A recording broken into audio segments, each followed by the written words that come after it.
होय, मी माझ्या आणि माझ्या मुलाच्या आधार व पॅन कार्डचे तपशील खरातला दिले होते.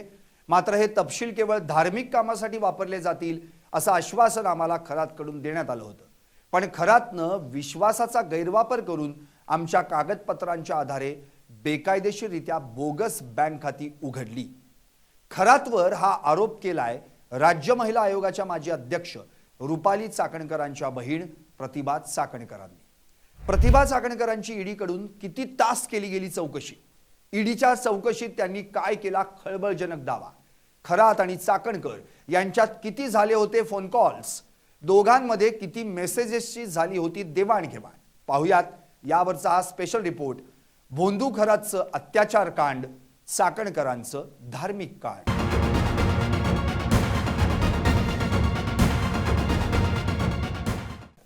नमस्कार, मी संदीप आणि तुम्ही पाहता एलएस मराठी.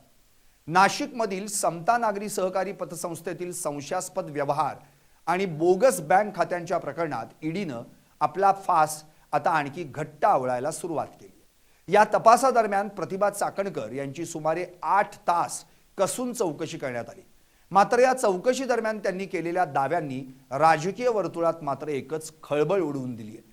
मी माझ्या आणि माझ्या मुलाच्या आधार व पॅन कार्डचे तपशील खरातला दिले होते, मात्र हे तपशील केवळ धार्मिक कामासाठी वापरले जातील असं आश्वासन आम्हाला खरातकडून देण्यात आलं होतं. पण खरातनं विश्वासाचा गैरवापर करून आमच्या कागदपत्रांच्या आधारे बेकायदेशीररित्या बोगस बँक खाती उघडली असं प्रतिभा चाकणकर ईडीच्या चौकशीत सांगतात. मात्र सूत्रांच्या माहितीनुसार रुपाली चाकणकरांच्या बहीण प्रतिभा चाकणकर आणि अशोक खरात यांच्यात 230 कॉल्स झाल्याची माहिती समोर आली आहे. 2025 ते 2026 या कालावधीत प्रतिभा चाकणकर आणि खरात यांच्यात 230 कॉल्स आणि 200हून अधिक मेसेजेसची देवाणघेवाण झाल्याची माहिती समोर आली आहे. आता या त्यांच्या खुलाशावरून आणि तपासात समोर आलेल्या माहितीवरून एक ना अनेक प्रश्न उभे राहतात. पाहुयात हेच प्रश्न ग्राफिक्सच्या माध्यमातून. आधार व पॅन कार्डचे तपशील द्यावं लागणारं हे धार्मिक कार्य आहे तरी काय? प्रश्न पहिला, आपले आधार व पॅन कार्डचे तपशील एखाद्या व्यक्तीला धार्मिक कामासाठी वापरायला देणं म्हणजे नेमकं काय? प्रश्न दुसरा, असं कोणतं धार्मिक कार्य असतं जे करण्यासाठी आधार व पॅन कार्डचे तपशील द्यावे लागतात? प्रश्न तिसरा, आपल्या भारतात असे कोट्यवधी लोक आहेत जे श्रद्धेपोटी रोज दररोज अभिषेक पूजा अर्चा करतात, मात्र हे धार्मिक कार्य करताना त्यांना आधार व पॅन कार्डचे तपशील द्यावे लागले असं कुणाच्या ऐकिवात आहे का?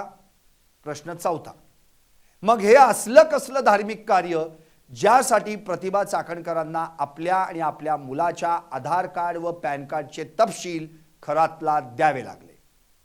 प्रश्न पाचवा, प्रतिभा चाकणकर आणि अशोक खरात हे दोघे मिळून असं कोणतं धार्मिक कार्य करत होते? प्रश्न सहावा, हे धार्मिक कार्य वैयक्तिक अथवा कौटुंबिक कारणासाठी केलं जात होतं की समाज कल्याणासाठी? प्रश्न सातवा, प्रतिभा चाकणकर तर खरातला गुरुस्थानी मानत होत्या, मग गुरुनच त्यांचा विश्वासघात केला याची उपरती त्यांना आत्ताच कशी काय झाली?